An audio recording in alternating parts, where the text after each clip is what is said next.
and welcome to episode number 66 of Creating a Legend. I am the FM Novice. Join me today as we start season number 8. I think it is. Yeah, we've just reviewed season number 7. It's been quite a long time since I last recorded an episode, so if it's not the usual fast-flowing, free, beautiful video that it normally is, then I do apologise.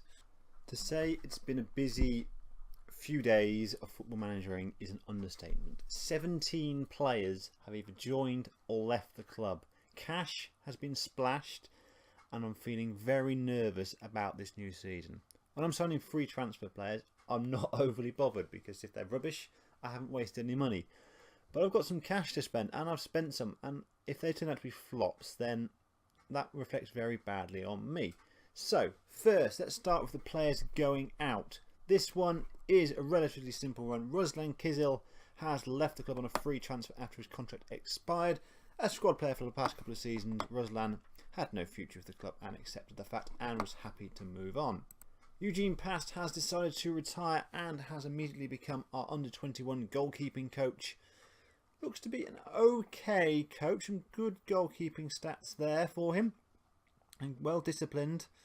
Bit poor on the motivation, but I'm hoping to train him up over the next couple of years to see how he develops and maybe move him on to my full-time goalkeeping coach role in a couple of seasons with a little bit more experience behind him. And Vladislav Petrus has been released on a free transfer as well. Backup goalkeeper, didn't play in the 2 years he was with the club. He was really cheap and didn't waste any money on him. Next out the door is one of our younger players. Alexander Chapiga has been sold to Ternopily for £22,000. Didn't really have much of a future with the club at 19 in the last year of his contract, so I offered him out and was absolutely stunned when someone came in for him and said, yeah, we'll take him off your hands and we'll pay some money for him. So he moves on and we won't be crying about him moving on because he doesn't look to be a very good player at all. Igor Dutz has moved to Desna on a loan deal for the whole season. They're paying his full wages and they're paying us £50,000 for the season, which is a nice bit of business for us. He's out of contract at the end of the season, so he'll probably be released on a free transfer at the end of his contract. Same for Mikhailo Plotnicki. He's gone to Desna as well. There's a collection of people there who do not like me, can force them out of the club.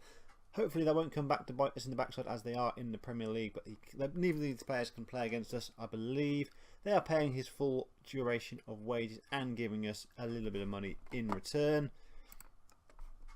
£115,000 over the course of the season, which is not to be sniffed at. Stanislav Maximov is also going out on loan to Obolon Brewer. They are in the first division. He is in the last year of his contract and I am undecided about giving him a new deal. Good finisher, decent composure, nice physicals, but hasn't really done it at Bukovina last season, 6 and 31. If he doesn't do it this season, he'll be out the door. They're paying the duration of his wages and giving us about 50 grand over the course of the season. And the final out is Lennart Bolin, our Swede that we've had for several seasons. Didn't really do it in any of the clubs he's been on loan. He's been at Gurnik Sport, he's been at Helios, he's been at a couple of clubs as well. There we go. A load of loans. 4 loans in his time with us and didn't really do much for us either. He's gone for about £300,000 up to £400,000 if he develops into something. We will get, I think, 25% of his next transfer fee as well, so we are covered if he does turn into a world beater. But at 22, he's probably missed the boat in terms of his full development. 2 things I've realised during the time it's taken me to bring some players into the club. 1, I love to sign a central midfielder, and 2, I might be getting some buyer's remorse on some of these. Dmitrio Takchenko is a left back or right back, more naturally a left back. Potential ability is 4-star, current ability is 2-star. Signed him on a free transfer for Obolon Brewer, and I'm not 100% sure why at the moment. He doesn't look that great, and he probably isn't going to develop into anything great. The positive, he's not on a massive wage, and I think I might be able to get him moved on if required. Someone I hope is not a dud, Roman Starkov from Olympic D on a free transfer, 3.5-star, potential 4-star central midfielder. This guy looks pretty decent already. Only 24 years old, a little bit more to produce from what he is already, so he will develop a little bit more. Good mental attributes, some decent physicals. Slightly lacking in some of the technical, but marking 13, tackling 12. He's going to do a decent job in that midfield. I made the decision to bring in a relatively cheap left back. Sergei Nikishin is that guy.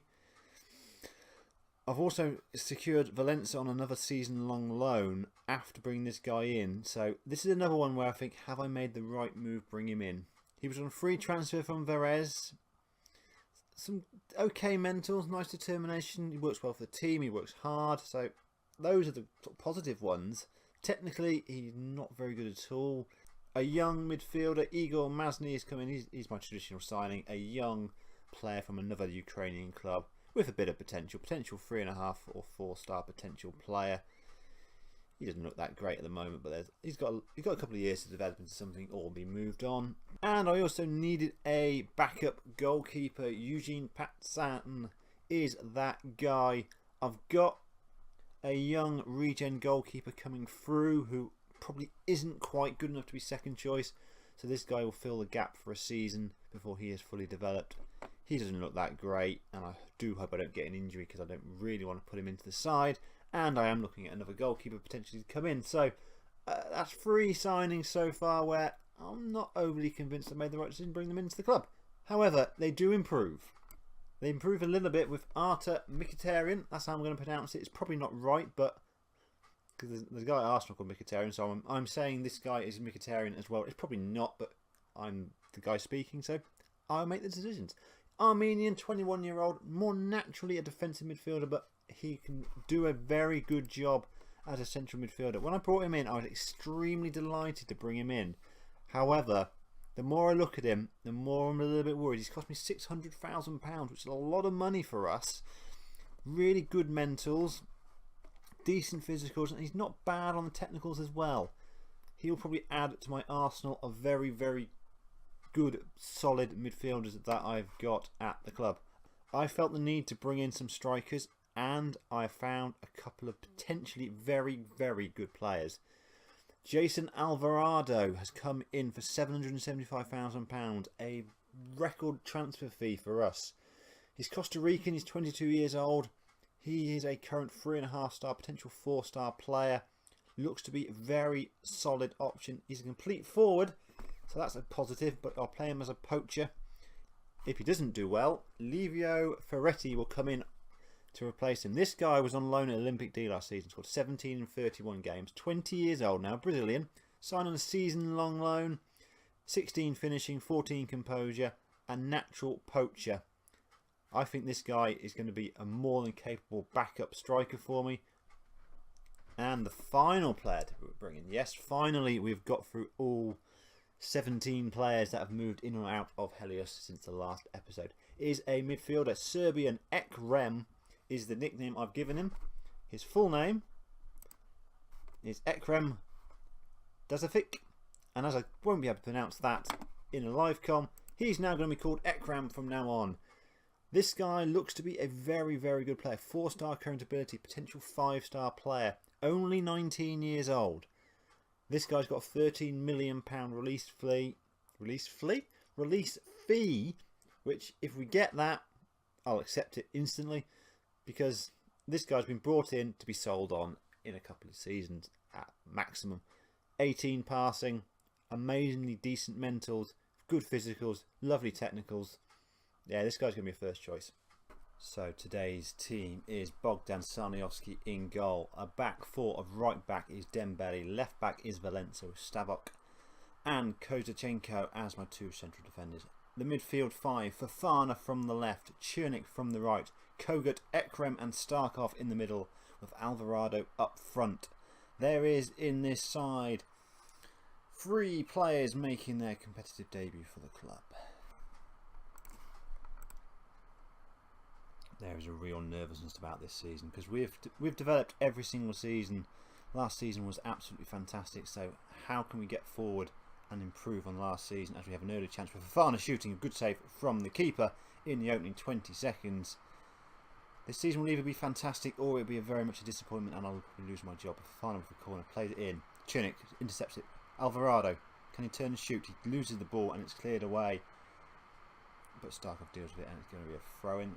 the first minute has been a couple of half chances, which is a good positive start to the season. We don't get to play the two big boys for quite some time in this season, which means we can get after a good start to the season. Ekrem now on the ball, into Kogut. He's intercepted and Lucky can break. Good tackle though from Ekrem, wins the ball back and Kovachenko can clear to Dembele. Now to Chernik. Chernik using his pace down that wing. Beats his man beautifully, can get to the byline, whips the ball in for Fafana at the back post. Hits that post. So half-time score is 0-0. We were playing Alexandria today. I just realised I didn't actually mention who we were playing. Too much time talking about the transfers coming in. We've given the boys a bit of a roasting at half-time. The performance has not been really good. A couple of chances in the first minute of the game. Nothing much since. So 10 minutes into the second half. Tanskovsky is going to come on for Ekrem because Ekrem has literally just signed, so hasn't had any sort of pre-season. So he's a little bit lacking in that match sharpness. So he's had a good hour in the side. Tanskovsky is a player who is more than capable of coming back into the side. But nothing much is really happening in this game at the moment. We are going to give the boys and tell them to demand more. And I am going to bring on Ferretti for Alvarado.